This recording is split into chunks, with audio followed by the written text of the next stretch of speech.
Picture this. You wake up one morning and your heat's out. No thermostat, no thick hoodie from Target, no DoorDash bringing you something warm.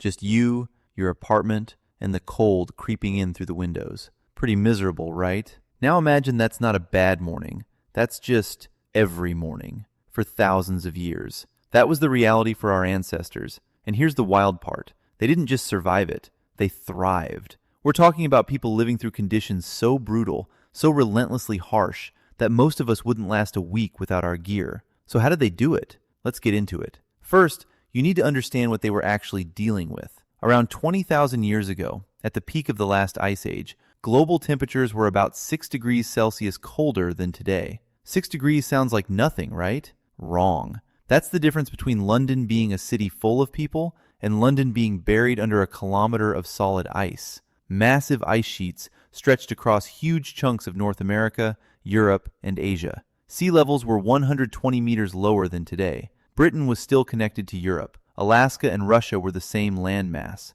The whole map looked different. And the animals? Oh, the animals were something else. Woolly mammoths, cave bears, woolly rhinos, cave lions bigger than anything alive in Africa today, Irish elk with antlers stretching almost 4 meters wide. These weren't just cool-looking creatures. They were the biggest threats these people faced, and also the most important resource keeping them alive. We'll come back to that. Let's start with the obvious one, fire. Humans have been controlling fire for somewhere between 400,000 and 1,000,000 years. By the time the Ice Age hit full force, fire wasn't some new discovery. It was ancient, deeply understood, and it was doing way more than just keeping people warm. Think of fire like the original multi-tool. It cooked food, and that mattered enormously. Cooked food delivers way more usable energy than raw food. Your body doesn't have to work nearly as hard to break it down.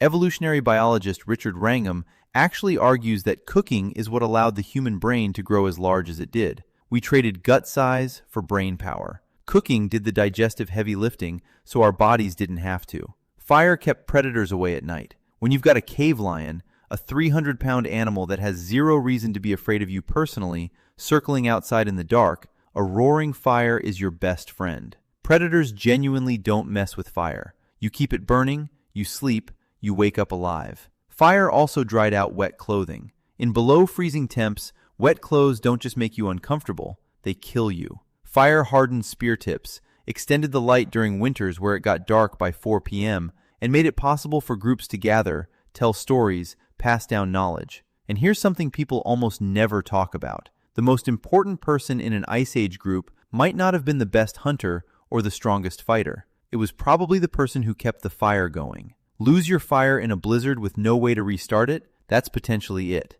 Game over. So yeah, firekeepers were probably rock stars back then. Now let's talk about shelter. Caves were great when you could get them.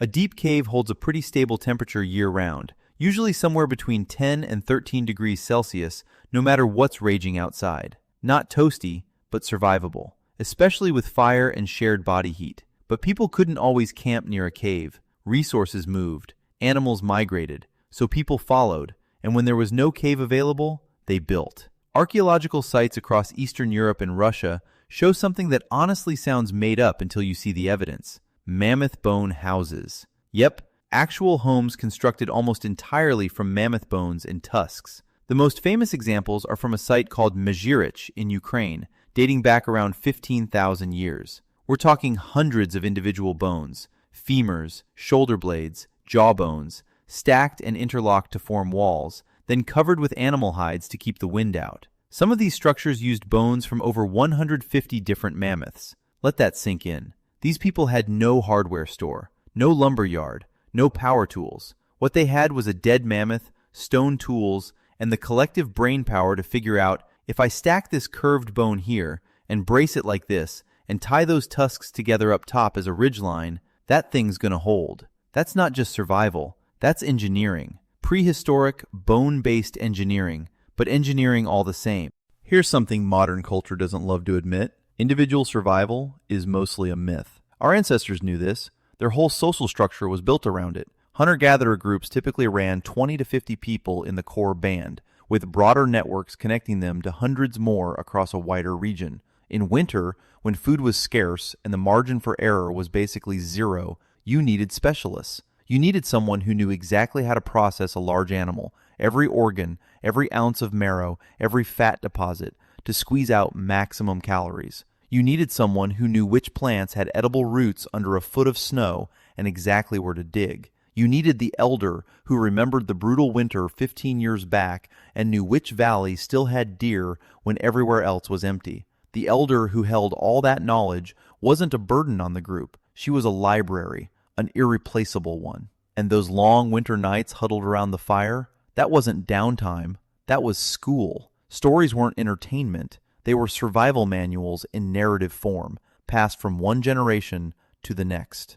Here's a wild fact. We can actually estimate when humans started regularly wearing clothes by studying lice. Specifically, the evolutionary split between head lice and body lice. Body lice live in fabric, not on skin. They split off as a separate species roughly 170,000 years ago. That's our earliest clue that humans were regularly covering themselves. But by 40,000 to 10,000 years ago, clothing had become genuinely sophisticated. Bone needles from this period are so precisely made that modern researchers trying to recreate them with period-accurate tools find it legitimately difficult. Some needle eyes are barely a millimeter wide. These were precision instruments. At a site in Russia called Sungir, dating back 34,000 years, researchers found 2 children buried with thousands of individually carved ivory beads sewn into their clothing. When scientists reconstructed the garments, they found a layered system, a thin inner layer against the skin for moisture control,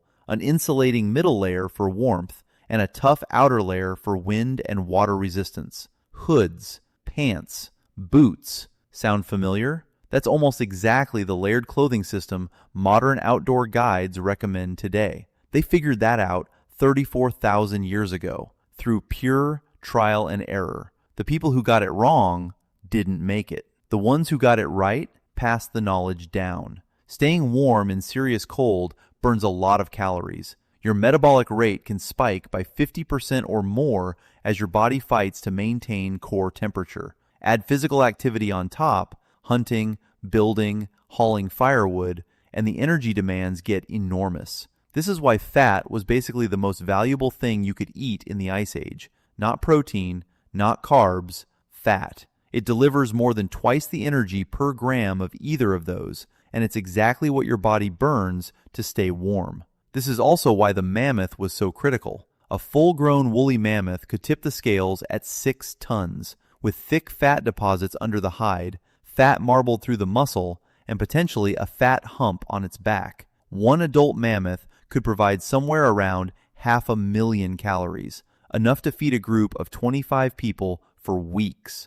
But hunting one? That was a full operation. Coordinated group ambushes, driving animals into boggy ground where they'd get stuck, using fire and noise to steer panicked herds toward kill sites. This wasn't one dude with a spear. This was a team sport requiring serious planning and coordination. And once you had the food, how do you keep it? Simple. The world was already a freezer. Permafrost, permanently frozen ground, was everywhere. People dug storage pits directly into it and used the earth itself as a deep freeze. They also dried meat over fire, rendered fat into containers made from animal bladders, and made something remarkably close to modern pemmican, a dense mix of dried meat, rendered fat, and berries that could last months.